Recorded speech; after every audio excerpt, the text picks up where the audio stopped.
From first-class hotels, flights to five-star hotels. Yeah, the I-Team exposes a local professor under investigation tonight for lavish spending while on university business. Investigative reporter Jeremy Rogalski joins us now with details. Greg Sherman, well, the big dollar items come from a prof who rubs elbows with big oil, running a research program in tandem with the petroleum industry. Now, critics call his spending excessive, and even the University of Houston itself at times describes it as extravagant. So why then, time and time again, did the purchases sail right on through? From $50 fillets to five-star accommodations to first-class airfare, UH physics professor Arthur Wegline lives the high life when he's not the one paying. I do things that are appropriate and serve this university. But serving the University of Houston means $500 a night hotels when Wegline travels and renting luxury cars like Land Rovers and Audis. His justification? To navigate the steep hills on a San Francisco trip. The steep price? $180 a day. Or when doing research abroad, Wegline must fly first class because of back pain, this doctor's note claims.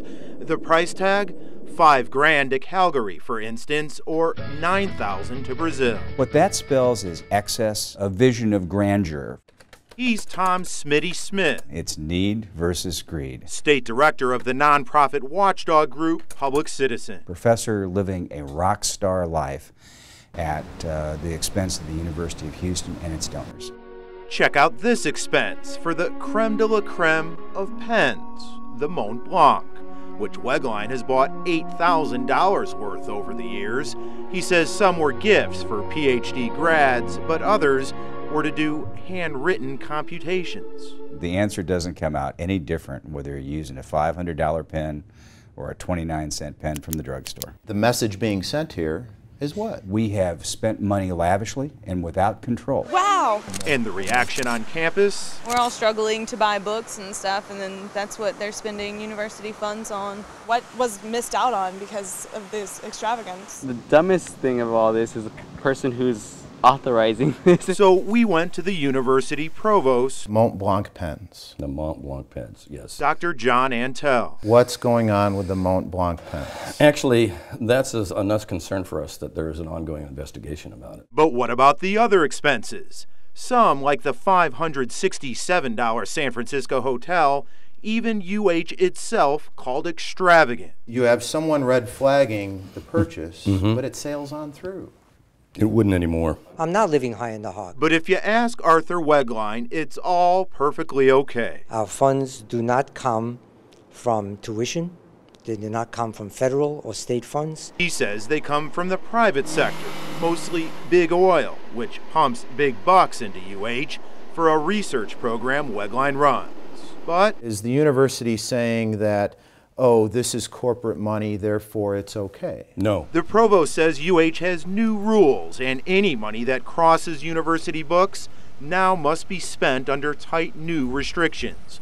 But one thing that isn't changing is all the whining and dining the professor does, like repeated trips to Fogo de Chao, which charges $50 a plate, but the professor doesn't call fancy. It's a churrascaria. It's not a steakhouse. Okay? Come on now, Professor. Come on now, Jeremy. Come on. Come on. Where are you coming? Well, the receipts are coming in at $3,000, $5,000, even more than $8,000 for a group of 70. And as Wegline wrote, it all enhances the research. Do you think this is the best way to spend money for this research program? Yes. You're comfortable with that? I'm absolutely comfortable. Or is this just having a good time? No. What about all the alcohol? What about it? Do you know how much you've spent in alcohol over the years? Do you have any idea? This conversation's over. So what's the answer? Well, try more than $17,000 over the past 8 years. And that money is not from Big Oil, but rather from the Cullen Family Foundation, which declined to comment on the alcohol tab. But through a university spokesman, Wegline claims to have attracted $7 million in grants to the U of H over the past decade. And again, Sherman and Greg, he calls all the expenses, quote, business appropriate and justified. And he says he had prior approval and authorization for all of them. Okay, and the university is investigating. And we'll check back with you on the results. Sounds good. Thank you.